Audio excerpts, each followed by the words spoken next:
don't even need to introduce myself. Okay. So I'm Jane, and I'm going to talk about 3D printing.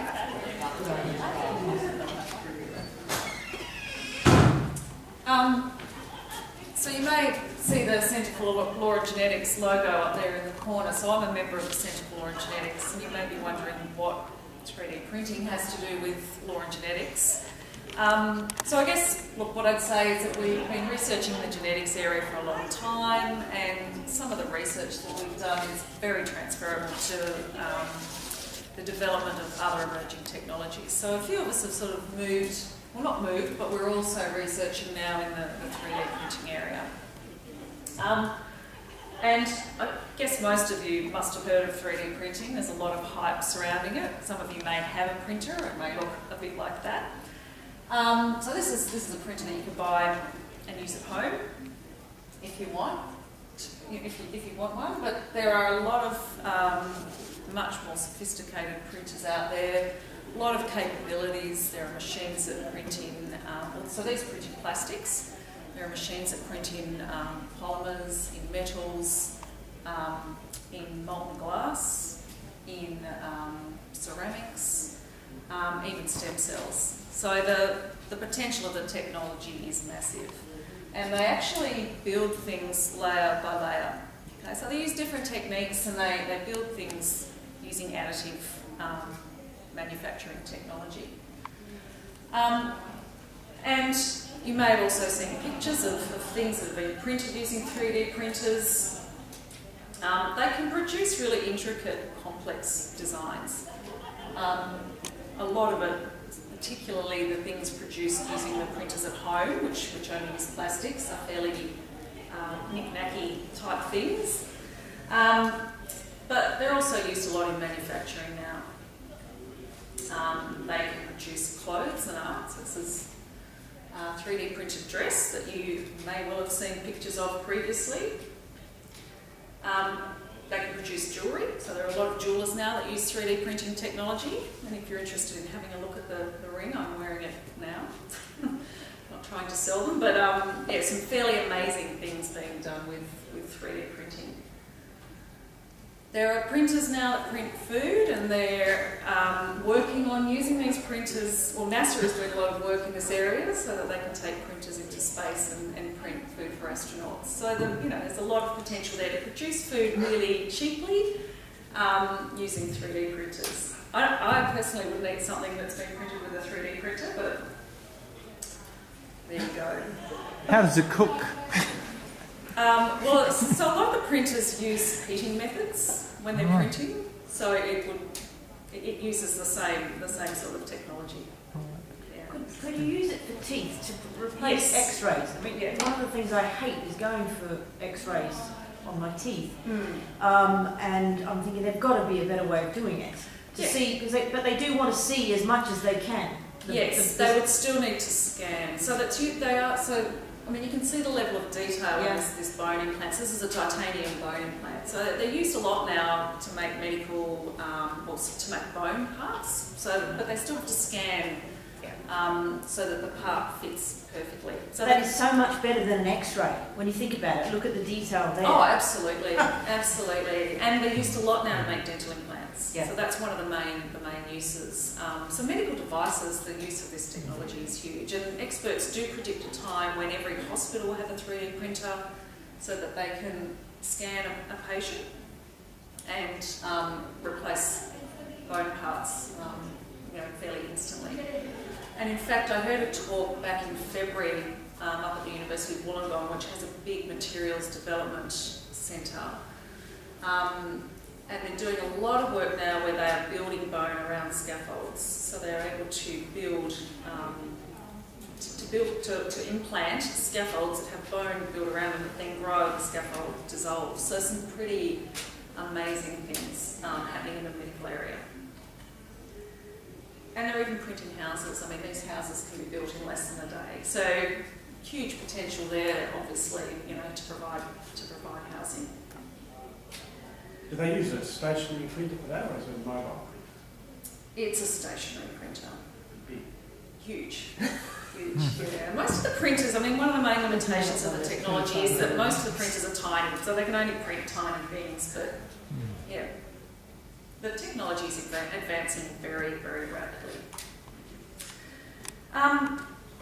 So if you want to print things out at home, there are a lot of designs that you can download from publicly available websites like Thingiverse and Shapeways. So you can scroll through these, choose anything you want to print, and there it is. You can transfer the file to your printer at home and print it. You can also design files yourself. So if you are well rehearsed in using computer-assisted design software, you can design something yourself, send it off to your printer and print it, or you can get designers to do it for you. So there are designers out there now who will design for you. There are printing bureaus now. So you can take your file along or walk in and say, I want this designed. They will design it for you and print it out. And in fact, even Officeworks has now jumped on board. So Officeworks recently announced that they would be moving into the 3D printing area as well. So as well as your photocopying, they will print out solid objects for you there. And there are 3D printing scanners as well. So if you want an existing object printed, you take your object in, they will scan it and print it for you. So I guess the question is, what does all of this have to do with the law? So what sorts of issues are we examining at the moment?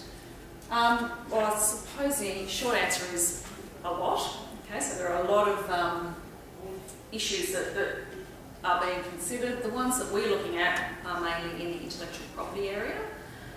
So you can see that the technology makes it really easy to print copies of existing objects. And so the question is, to what extent does this infringe intellectual property rights? So you will have heard of patents, designs, copyright, trademarks. And so the whole intellectual property system will be disrupted by this technology. And the question is, how similar does something have to be to an existing object to infringe those rights? It's always been possible to copy things, and to make fairly good copies of things, but 3D printing allows pretty accurate copies to be made. Not perfect, but you might fairly easily produce an object that incorporates features of an existing design or patented right.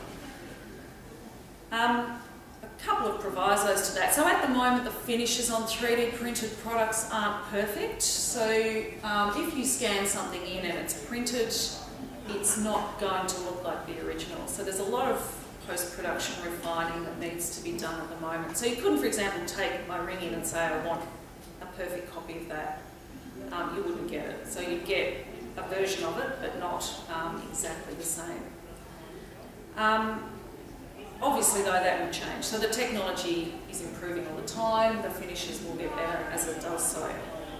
The other thing is that at the moment the process is pretty slow, so it takes quite a while to print something out. So it's often not going to be cheaper to go and get something 3D printed. You're better off just going and buying the original.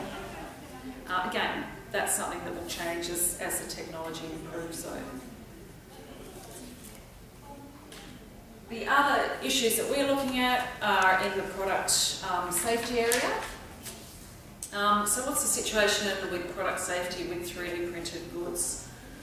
So you expect products that you buy in shops to be safe for use, but what's the situation where you're printing stuff out at home, or where somebody's printing it out for you, or where you're asking a design or printing bureau to do it for you? The cheaper printers, the picture I showed you earlier, print using only plastic. So what's the situation if you print out a plate or a coffee mug? And there are plenty of files available online to allow you to do that, and then serve food on it. So if somebody suffers harm as a result of that, what's your liability, or the liability of the person who printed it, or for that matter, the file sharing website? Another question, what would happen if you went into a 3D printing shop and asked them to print out a part for your car, and then something went wrong with that and you or someone else was injured as a result of it? And we know that that's happening because we have done a recent study where we spoke to 3D printing bureaus. So we've spoken to most of them in Australia now. We've done interviews, and we know that people are coming in asking for these things and that they're printing them out for them. So there are really interesting questions there about who would be liable if someone's injured. And obviously there's the question that's been in the media lately about the 3D printed guns. So it's now possible to print a fully functioning gun using 3D printing techniques. So obviously there are a lot of issues associated with that, not just in the product safety area, but in the criminal law area as well. Now, obviously, the question of liability in relation to all of these issues is really complicated in the case of 3D printing because it's such a complex supply chain. So obviously, we've got the printer manufacturer. There are a lot of researchers and commercial companies out there looking at materials development. So there are a lot of different materials that can be used in different machines. So there are manufacturers of materials who might bear some liability. Whoever designed the CAD file, the file sharing website, particularly in the intellectual property area. There's been a lot of sort of parallel litigation in the copyright area, so what responsibility should they have if somebody uses something off their website and infringes an intellectual property right?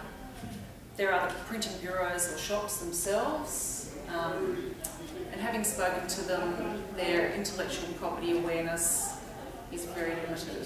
So, there's a lot of blatant infringement going on out there, and at some point you have to think it's going to come to a head. And then there are people using printers at home. So, that's a huge issue as well, and one that I don't think many people understand at the moment. So that was pretty much all I wanted to talk about. So it's really just an overview of the issues that we are looking at. So as I said, we've done some interview work. We are at the moment doing some survey work where we're doing a public survey in association with Swinburne University on views on 3D printing. And obviously the sort of more traditional doctrinal analysis in the areas of IP infringement and product safety. So thank you. Thank you. Thank you.